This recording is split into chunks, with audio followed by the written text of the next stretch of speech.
All right, guys, this is the short-term review of the Radioddity DB-20 GMRS radio, specifically this radio. This is after owning it for I've had it in for a couple of months.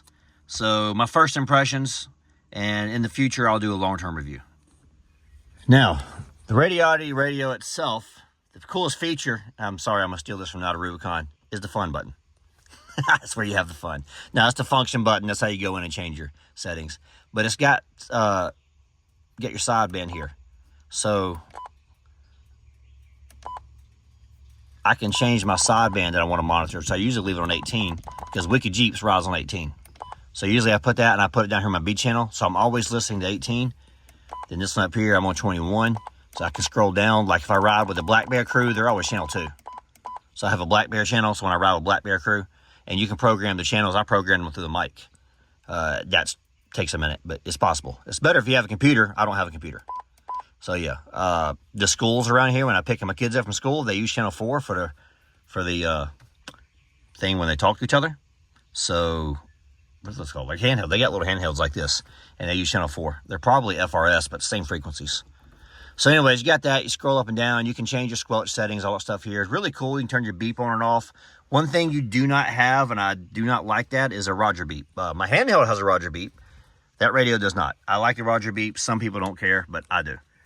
You have all your controls here through the microphone. One of the coolest features I like is scan. So right now I'm scanning. So if I'm riding around, I'm in North Georgia mountains, sometimes I'll turn this thing on scan and just scan if people are coming up on me. You know, I kind of know they're coming before they get there. As you can see, obviously, I'm in the middle of Georgia. There's nobody on these things in the middle of Georgia. 16 is a repeater out here. Every once in a while, you pick up something on 16. But, yeah, the North Georgia GMRS network or something like that, they come through 16 quite a bit. But, yeah, that's how, that right there is, that's how you scan. Now, there's a lot of features on here I haven't really figured out because I don't use them. But, you know, the stuff I use, you can go up and down here on the mic with your channels. You can key up and talk there. It transmits red when you're talking. Test, test, test. You see it went red when I talked, transmitted. If I'm receiving, it'll turn green right here. So I like that feature. It's good and loud. It's really clear. It's really loud. It is way louder. My CB is way louder than my handheld. All of those are good pluses. I had it mounted here, but because it's overhead, I kept squeezing the mic every time I'd go to take it out. And or I'd go to put it back in and hit the mic. And I was like, I didn't like that. So I got this little retractable lanyard thing here off Amazon, and it is not even bolted down. It literally is just sitting up there. It's held in with a pair of gloves, because you can see I move it around. I have a clamp in the living room to bolt it down. Once I've settled for sure the location, I can bolt it down right here. And I'll leave this thing sideways, and it will just lanyard down like that. But then again, that's something to change in the future. It completely works as it is right now. I like it here because it's dangling not in my eyesight. However, it is in my rearview mirror when I'm driving, and that's not good. I need to mount it on this side, probably. We'll get to that later. Small tweaks I'll make as I use it more, though. Overall, I'm going to say, though, unless you're just a big GMRS head radio guy, this radio is great for an off-road jeeping kind of guy.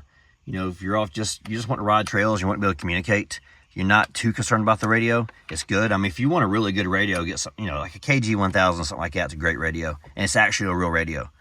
And they say it's $100. Oh, I missed the best feature, though. The best feature, why I picked this radio over Midland. Because believe me, I was going to pay the extra money and buy a Midland until I realized that the little 15 or 20 watt Midland is narrowband. This radio is wideband. Matter of fact, all my channels, and you can go there and change it from wideband to narrowband, but all of my channels are set to wideband. And that is why I wanted this radio. If you buy the 50 watt GMRS radio from Midland, it is wideband. However, it is like $400 and something just for the radio. And I just can't pay that much money for a radio. There's too many things. I mean, guys, my windshield's cracked. My wheels are beat up. They're going to get changed soon. I ain't got a whole lot of life left on my tires. So, yeah. I can't be spending $400 on a radio when I can buy something to do the exact same thing for $100. Now, that being said, guys, if I was into radios, like if I wanted to build me and really do like a lot of GMRS talking, oh, I would totally buy that KG-1000. But yeah, now look at this stuff. I got Tires are starting to wear down now. These are all this damage from bouncing off of rocks from going off-roading. More back here on these. I mean, these are just chunks I've taken out from bouncing off of rocks. Somewhere, one of my wheels, there's some chunks out this one here. Ooh, there's pieces sticking out that hurt. Anyways, some of them I got a spot on the spokes. I don't remember which wheel that is. But yeah, you know, some of the off-roading I'm doing, I'm on 20s off-roading. Jeep came with 20s, I didn't buy them. But yeah, off-roading with 20s, you're beating these wheels up. So anyways, I believe that's all I have for the radio. I will probably do a long-term review, but overall, I have enjoyed this radio. Wow, that sun is bright. I have enjoyed this radio overall. It's been a very good radio, and I'm glad I went this route. Like I say, a little trickier to use, but it, you know, the Midland would have been easier to use, easier to operate, but it's just this radio has better features.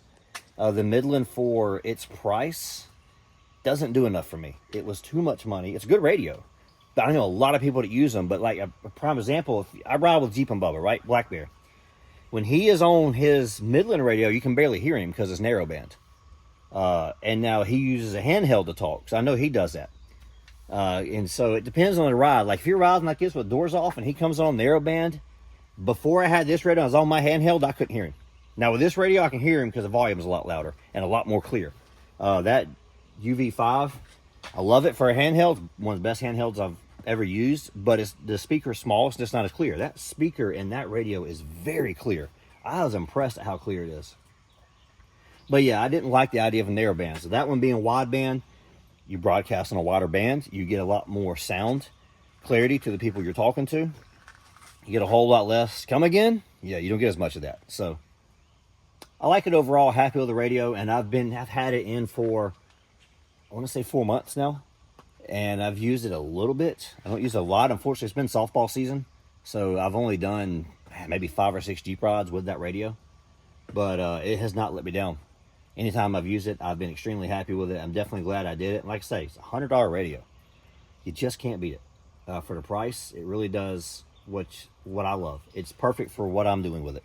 Is it right for you? I mean, if you're just doing like me and you're trail riding and you want to be able to have communications with people on a Jeep, it's probably a good radio. If you have a slight understanding of how radios work, you don't have to be a radio guy. Because believe me, I'm not.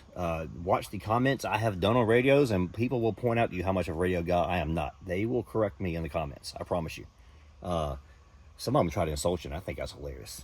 But anyway, some of the insults are actually pretty good.